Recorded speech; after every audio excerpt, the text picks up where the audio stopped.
ఇక పుండుకూర పచ్చడి చేస్తున్నా. ఉల్లిగడ్డ ఎంటిది పచ్చిమిర్చి ఇవి ముందు నూనెలో వేపుకోవాలి. ఇక పుండుకూర ఇంకా దానిలో కావాల్సినవన్నీ ఇప్పుడు నేను వీడియోలో చూపెడతా. నూనె వేడయ్యాక కొంచెం నూనె వేసుకోండి.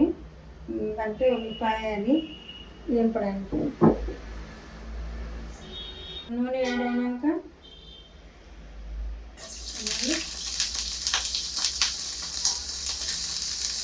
ఉల్లిపాయలు పచ్చిమిర్చి తెలంగాణ పుండుకూర పచ్చడి మీరు కూడా ట్రై చేసి ఎట్లుందో మళ్ళీ నాకు రిప్లై ఇవ్వండి.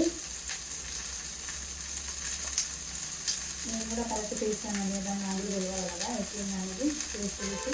ఎందుకంటే కొన్ని ఉల్లిపాయలు కూడా వేసుకుంటున్నా. అంటే పొట్టుది ఉల్లిపాయలు కొంచెం కడిగి వేసుకున్నా.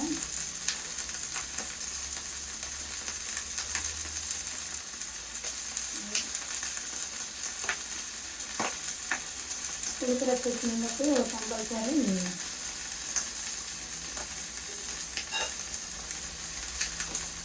ఉల్లిపాయలు వేస్తే బాగుంటుంది.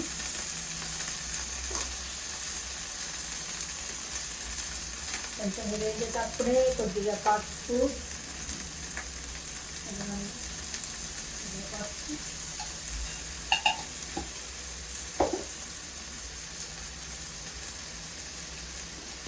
కొద్దిగా ఉప్పు కూడా వేసుకుంటే తొందరగా మాడిపోతుంది.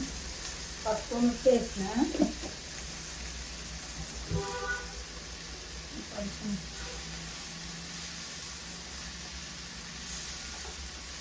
మాడిపోకుండా వేసుకుంటా ఉంటే కొంచెం మంచిగా మగ్గినంత గోంగూర పులుకూర వేసుకోవాలా.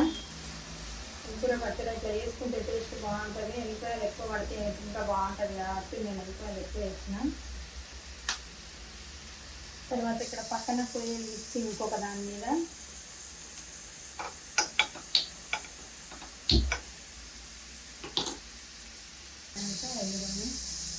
పసుపు ధనియాలు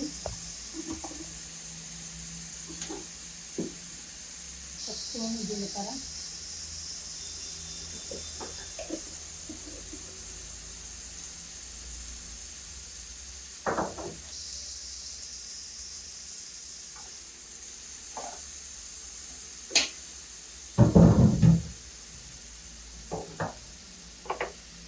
కొంచెం ఎర్రగా అయ్యేదాకా వేసుకొని ఇప్పుడు ఆల్రెడీ కడిగి పెట్టిన 2-3 సార్లు కడుక్కున్న పులుకూర ఉంది కదా.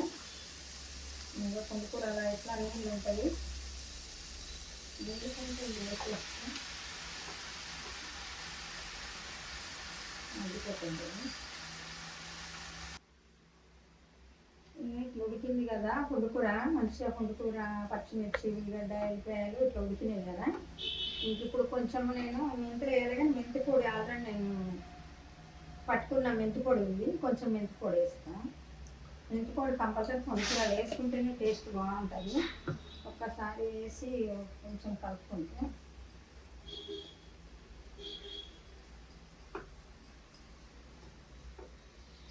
ఒక 5 నిమిషాలు ఆడినాక దీన్ని చల్లారినాక మిక్సీ పట్టుకోవాలి. ఎందుకంటే అయిపోయింది చల్లారింది. ఇప్పుడు మిక్సీ పట్టుకోవాలి.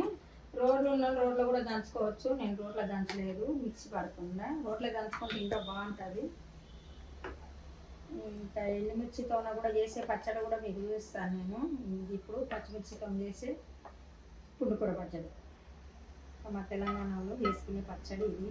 ఇందాక ఈ జీలకర్ర మెంతి ధనియాలు పట్టాను కదా, ఇది కూడా దీంట్లోనే వేసుకోవాలా. కొంచెం వేడి చేసుకుంది కదా. మిక్సీ పట్టినాక తాను పెట్టేసుకోవాలి. ఇట్లా మెత్తగా పచ్చడి చేసేసుకున్నా. ఇట్లా మిక్సీ పట్టిన. ఇప్పుడు దీంట్లో కావాల్సింది తాలింపు పెడతా. కొద్దిగానే వేస్తాయి కదా నూనె అది. ఇప్పుడు నూనె కొంచెం తాలింపుకు సరిపోయేంత మంచి నూనె వేసుకోవాలి.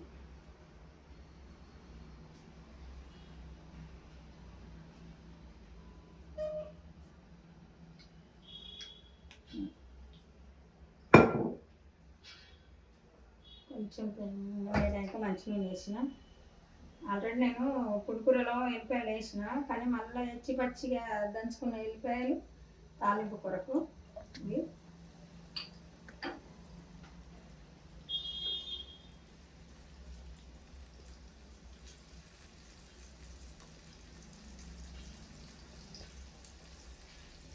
మినప్పప్పు, శనగపప్పు.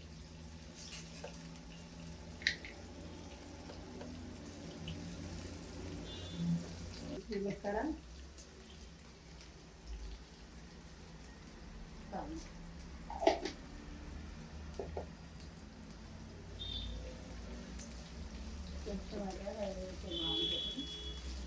మాడకుండా వేయించుకోవాలి. ఎండుమిర్చి చేసుకున్నాం.